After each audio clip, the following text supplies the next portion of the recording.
Tonight we're in Dartford in Kent, at the grammar school where Mick Jagger was a pupil. Welcome to Question Time.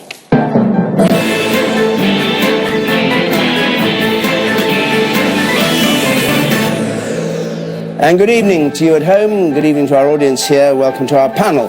The Conservative International Development Secretary, Justin Greening, Labour's Deputy Leader, Harriet Harman, Liberal Democrat peer, Shirley Williams, the broadcaster and Observer columnist, Victoria Coren, and the historian, David Starkey.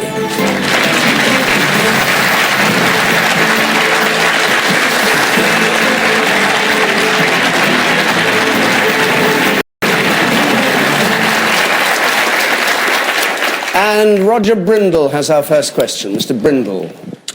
Will the clowns and fruitcakes have the last laugh? Will the clowns and fruitcakes have the last laugh? Of course, UKIP as described variously by the Prime Minister and by Ken Clarke. Shirley Williams. Well, they may have the last laugh, but I think they have been played up a huge amount in the press. It's worth remembering that they still haven't got a single parliamentary seat of any kind. And I think a great deal of what they're trading in is the feeling that people have, understandably, in the middle of a serious economic problem, of being really frustrated and disappointed. And what essentially I think UKIP does, and I've read their manifesto and it's a very curious one, is to trade on that. I don't think they're going to last that long. I may be wrong, but I think that what they're doing essentially is trading on protest, and that they don't have anything very solid to say about the problems that really face the country.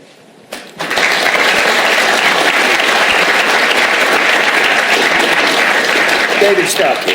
Well, I detect a powerful note of jealousy in what Shirley has just said, because, of course, traditionally, the Lib Dems were the receptacle for rubbish votes and the protest vote. So, obviously, there's a certain degree of jealousy.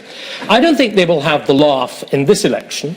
I think they may very well have a very large laugh at the next general election. And I think they represent something much more profound than what Shirley has said. They represent a sense of deep-seated disenchantment. Most of you are political junkies. Most of the country isn't. And if we just look at this panel now, forgive me whilst I go round, we have an hereditary journalist, comedian. That's how it works, it's hereditary. Indeed, we have an hereditary broadcaster, no, you presenter. Don't. Yes, you do. Don't. No, let's anyway, go leave around. me out of it. Talk about come politicians. on. You're very much part of this. You two are the daughter of a line of Harley Street physicians. You're a cousin of Antonia Fraser.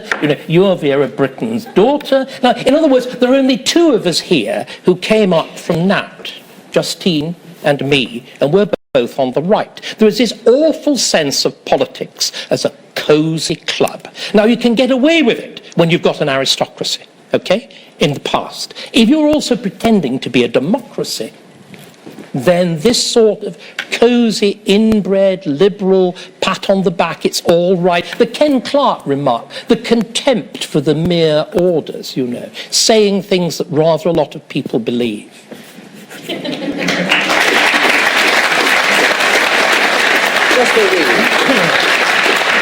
The answers, and that is a task for us to respond to that challenge. But thank you very much, David. Don't you patronise me and tell me I've had anything handed to me on a plate. I tell you, if you are trying to be a woman in politics, there was only 3% women in the House of Commons. When I came into the House of Commons, it was a men-only club, and I had to fight to actually get myself in and to get other women in too, so women could be spoken up for. So thank you very much, but don't condescend to me on that.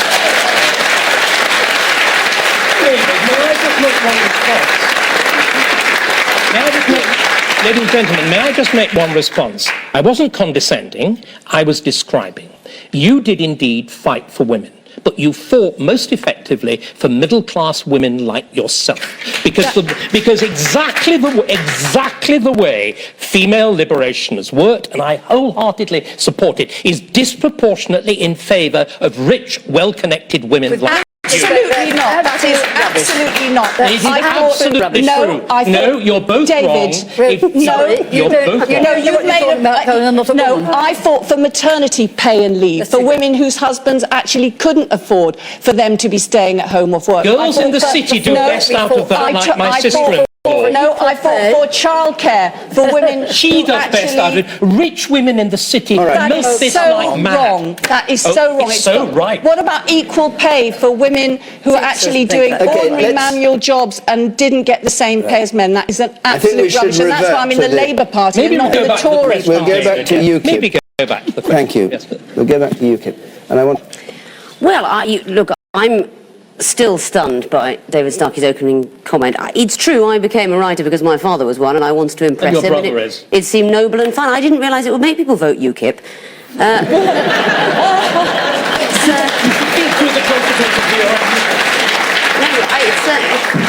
It's a level of responsibility I'm going to have to think about. And it's true, I mean, few people, you must be sympathetic with Harriet Harman, because few people have done as much for working class women as you have yourself, David.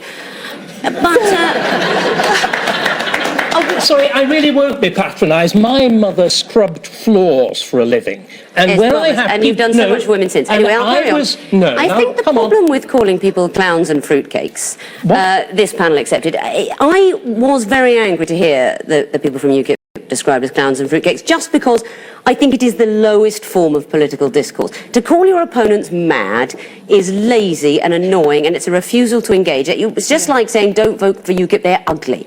It's childish and it's annoying.